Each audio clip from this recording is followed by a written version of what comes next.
Abukaatoo warra abukaatoo dhaabachuu fi sodaatu. Abukaatoo warra harka qalleeyyii abukaatoo kaffalanii dhaabbachuu sodaatanii. Dhiira gaafa gamtee abbaa furmaataa isa gaafa rakkoo isa gaafa xiiqii mootummoota dhufaa darbaa fuuldura dhaabbatee mirga saba isaa biyya isaa falmu barsiisaa seeraa leenjisaa haqaa riifaransii fi gorsaa abbootii seeraa abbootii alangaa fi abukaatotaa kan ta'e law library abbaa civil procedure walumaa gala the first and the most powerful attorney, the first and the most brilliant and the most famous lawyer biyyattii kana kan ta'e Abu Jabbar.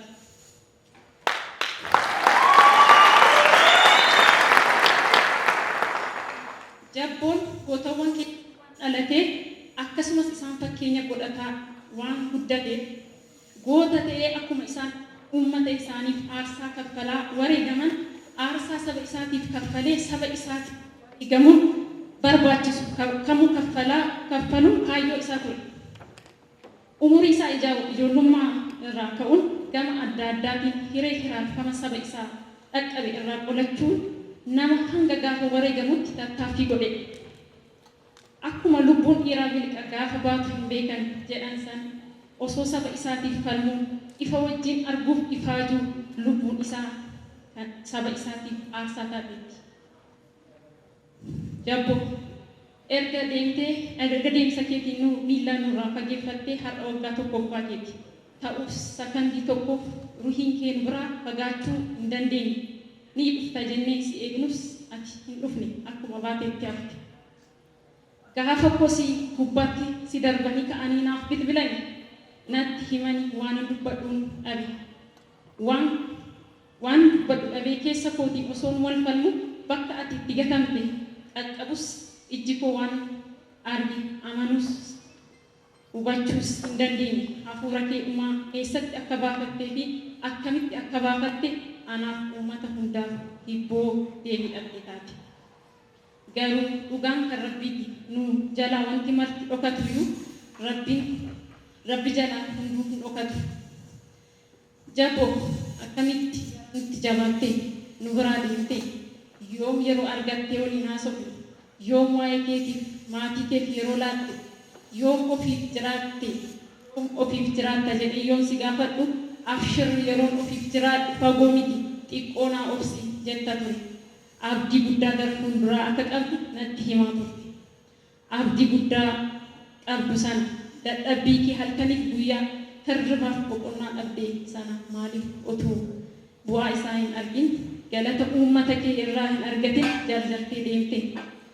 Gaagura kannisni keessaa baddee nu gootee qobaatti nu dhiistee deemte. Hiree keetti akkamitti garaa jabaatte eenyutti kan hin amanne yeroo biraa deemte malee ijji kee ishee irraa buqqee kan waan biraa hin ilaalle eenyutti dhiifte eenyu akka kee ta'aafi moo uummanni Oromoo bal'aan ani dhamaafii ture jira jetteetu. Eeyyee uummanni Oromoo hiree kee akka bakki kee itti hin irranne ganamaaf galgala bira dhaabbatee utubaa jira. Uummanni Oromoo galata kee lafatti hin ganne deebisaa jira. Galata uummanni Oromoo siif godhe kana itu argitee ta'e natti tola ture.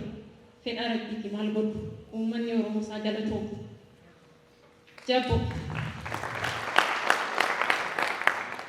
Jabbo hiree kee tokkittiin kan maqaa dhibbaa waamtuun hanga har'aatti bakka ishee wajjin teesse bakka ishee wajjin deemte waan ishee waliin nyaatte waan ishee waliin taphatte kan kaaseen kam dhiisan waan hundumaa yaadataa suuraa kee onnee ofii keessa oliif gadi naanneessaa si yaadatti. Atis akka isheen si irraanfanne taatee fi qartee lafa gootee biraa deemte mitiire.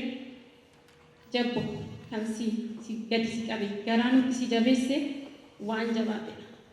Sitti baay'atanii yookaan otoo ati hin yaadin tasa si argatan malee ati baay'ee of eeggatta turte. Karaa hin taanes hin deemtu bakka hin taanes hin dhaabbattu bakka itti darbamte sana immoo Adaamaa keessa bakki akkasii jiraachuu isaayyuu hin beektu. Akkuma sitti dhaadatan sana ta'e dhaadannoo fi sossodaachisni sirra gahaa tures amma immoo taraan itti darbeera. Seera itti himannu hin qabnu akkuma kee guyyaa eeggachaa jiran malee seera hattuu fi sobduuf kufee ka'ee haala mijeessu malee seera haqaaf dhaabbate hin argine. Edaa kanaaf warra sitti dhaadatu kana seeratti beeksisi yoon siin jedhu dhiisi faayidaa hin qabu.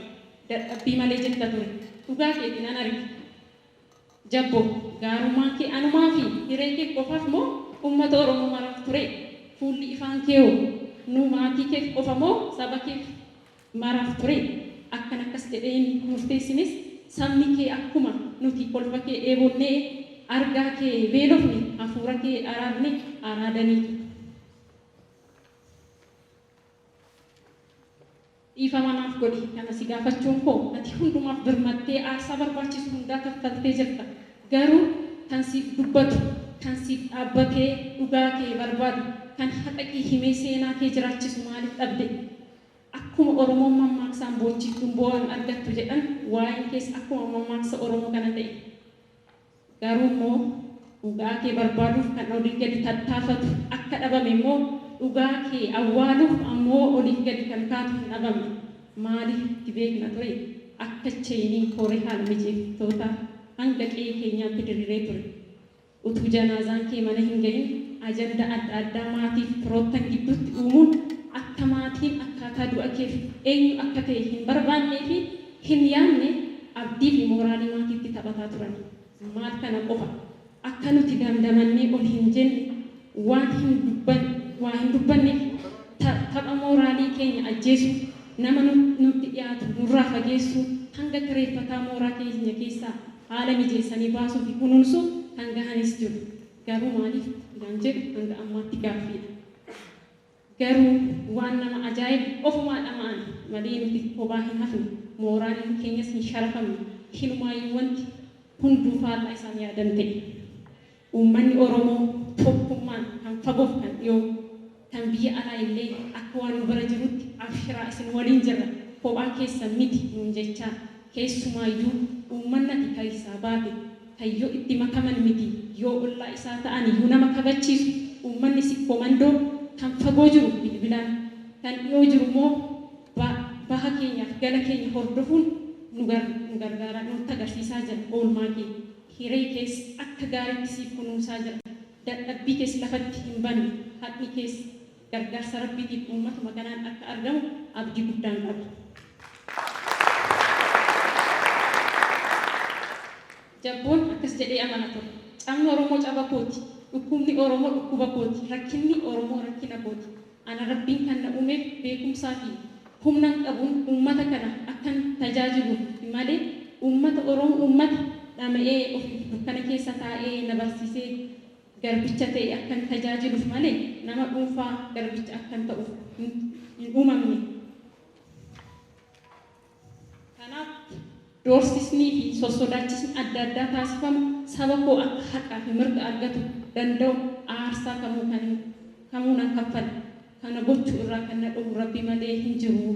Maaliif ani kaayyoon ani baradhee jiraadheef kanaaf waan ta'eef jedha ture. Akkuma jedhees immoo jireenya dhuunfaasaa osoo hin ilaalin uummata isaaf otuu dhukkubee illee hin dhukkubsatu, otuu dadhabee illee hin dadhabu, otuu dhabee illee hin dhabu. Nyaata dhugaatii isaa rakkoo saba isaa qunnamu irraa qolachuu galaa godhate. Waan hin gaabbisiisne tokko kaayyoo ijoollummaa isaa irraa kaayyeeffatee guddatee baratee jalqabuuf sa'aatiif daqiiqaa hin gubne. Gaafuma tokko jedhee hojii eegalu fakkeenyaaf mana murtii olaanaa Harargee Bahaatti hojii uummata isaa haqa dhabanii fuuldura isaa dhaabbatan sodaa tokko malee haqa sirrii ta'e kennuun jalqabus osoo xiqqoo hin turin hojii irraa ari'amee akka ajjeefamu ajajniitti darbe. Dhokatee rakkatee beela'es kophaatti hafee ture. Garuu dandeettiif beekumsa gadi fageenyaan inni qabu irraa kan ka'e warrumti du'an itti dabarsan hojiitti deebisan. Garuu inni ammas mataa gadi hin qaban. Ittuma fufee abbaa seerummaan haqa kamuu irraa of hin qusanne kennuu irraa of hin qusanne osoo sa'aatiif daqiiqaa hin qisaasin hanga wareegamuuf daqiiqaa muraasni hafuufitti saba isaaf waa'ee mataa isaa osoo hin taane kan saba isaa utuu dubbatu barreessuu irra bu'ani. Jabboon nu biraa dhabamtullee dhabamuun kee nu gaddisiisu baguma saba keef jecha duuti baguma isa garaaf jiraatu miti isa sabaaf jiraatu taati. Isa garaaf jiraatu seenaatu awwaala. Isa sabaaf jiraatu immoo seenaatu jiraachisa. Kanaaf seenaadhaan saba kee keessa akka jiraattuu fi siidaa hin dagatamne saba kee keessa dhaabbattee jirti. Yeroo gabaabaa siif kenname sirriitti fayyadamuun hanga daqiiqaa fi sekoondiin ruuhiin kee jirutti arrabni kee waa'ee saba kee utuu lallabuu hanga dhumaatti callifte. Kaayyoo ijoollummaa keetis dalagattee jirta. Carraati argatte eenyuun argatu. Baguma dhukkubsattee hin du'in. Duuti kee du'a gootaati. Gootni ciisee hin du'u. Akkasitti wareegama malee.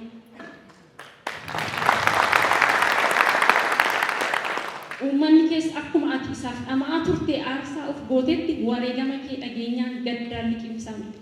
Gaggeessaa keef bakka maraa dhufee walitti qabamee akkasiif mul'atu akkasiif malutti akka yeroon isaaniif eeyyametti si gaggeessaniiru. Garuu jabbo wanti ani jechuu barbaadu haadha keef dhugaa kee rabbiin guddaan kan wanti tokko jalaa hin dhokanne siif haa barbaadu. Jabbo baguma gadamees haadha Oromoo murataa akka kee kan sabaaf jedhee aarsaa of godhu kan osoo jireenya dhuunfaa ofii hin dursin jiraachuu sabaa dursu kan duru dhugaa ta'e dhugaa irratti cichu kana baattee uummata Oromoo silaatte. Hojii ajaa'ibaa Abu Jabbaar keessaa muraasa yoo isinitti himu nama rakkataa abukaatoo naaf ta'ii jedhee isa bira dhufu tokko erga himata banee fi booda yoo isaan waan itti galmee banatan dhaban yoo qabaa fi kiisa isaa keessaa yoo dhabe immoo liqeeffatee kan piriintarii kan dosee fi kan biraa kaffalee galmee banaaf.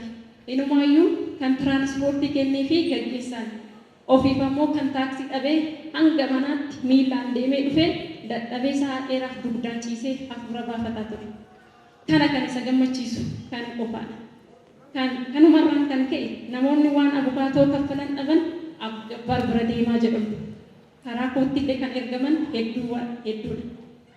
Waan nama ajaa'ibu sooressillee jabbootti keezii kennatee ta'ee mahallaqa kaffaluun garaasa nyaata. Waan inni dursee birrii hin gaafanne hojjechiisanii ka'anii dhimmi isaanii edda dhumee booddee ni callisu. Innis keezii gurguddaa hojjetee ta'ee hinuma callisa. Lammaffaan galmee obbo Jawaar Mohammadiif obbo Baqqalaa Garbaa dabalatee namoota 24 himanni irratti baname fuula 336 yeroon deebii itti kennamu guyyaa 15 qofti hafeef akka gara jabboo dhufu tiimaa bukaatota hayyoota gara Adaamaatti ergan. Himata Jawaar Mohammad torban tokko ol mana kophaa keessa taa'ee guyyaa fi halkan hojjechaa otuu haara hin galfatin yeroo gabaabaa kana keessatti deebii qopheesse.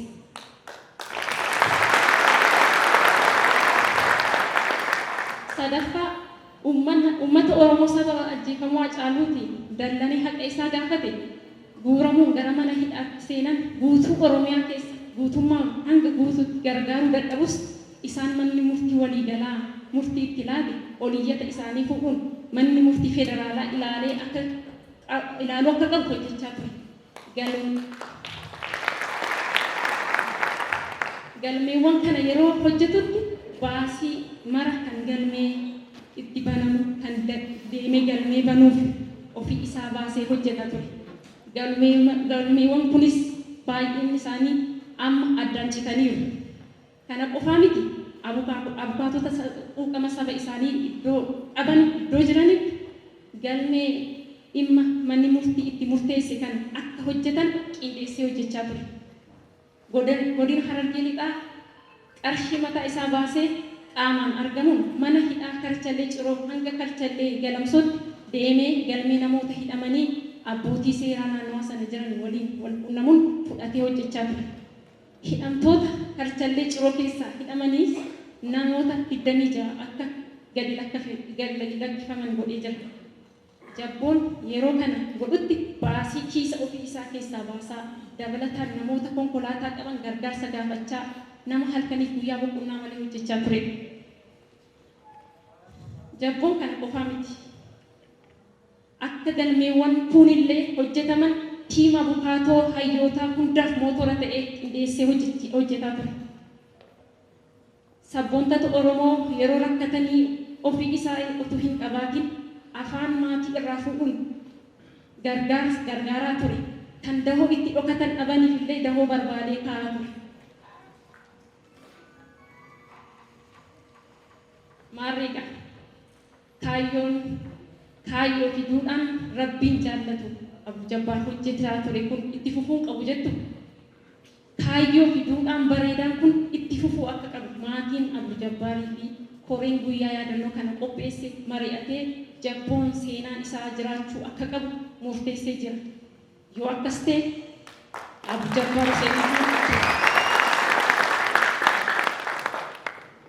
Jabbo biyya dhugaan itti barbaadu itti ulfaatu keessatti dhugaa barbaachaaf aarsaa ati saba keetiif kaffaluu qabdu inni dhuma wareegama lubbuu kee ture. Kana immoo irra deddeebitee natti himaa turte. Akkuma jette saba kee osoo gantee irraa hin baqatin lubbuu kee osoo irraa hin qusatin hanga gaafa lubbuun kee darbutti aarsaa kaffalamu kaffalteetta. Rabbiin araarama siif haa godhu. Galatoomi siin jenna. Galatoomaa ulfaata.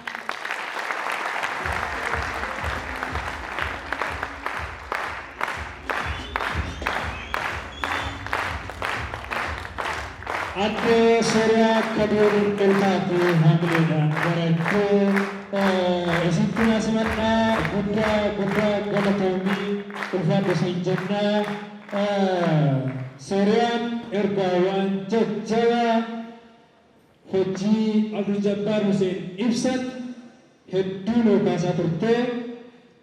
Keessattuu rakkinni Oromoo, cabni Oromoo, laafinni Oromoo laafina kootii caba kootii jedhee akka Abduu Jabbaar amanaa ture ragaa asirratti nu baate irra deebi'amee